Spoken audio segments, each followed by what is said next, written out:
Karasan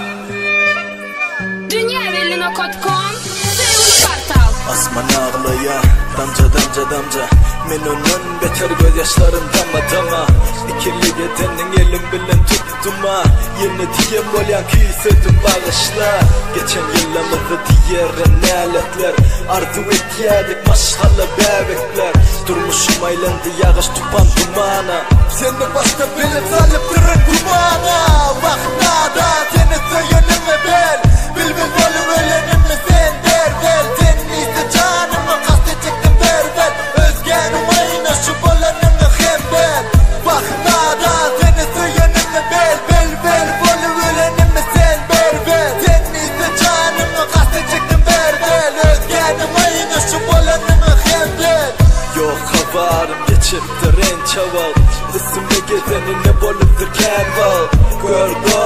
sevgimi satıp gitti Seni öğretip özgenki bolup gitti Belki avatandır men üstüme gezenin Sana neme verip bilmedim ayçayınım Unuturun en tek senli geçen günleri Sen unutuşun yalı birin vaadilerini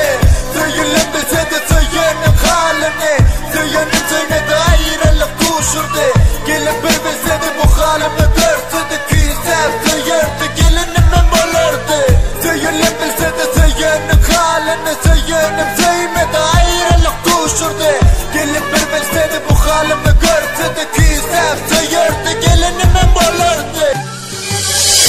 Bir vapahanı bolçoktuna senin halalım Seni yaktım amara vah hallalağım Senin ben günahım, senin ben soğabım 16 yaşımda yaktın beni hudaysız zalim Sen bilen gören yollarımda yaka yürüdüm Senin birini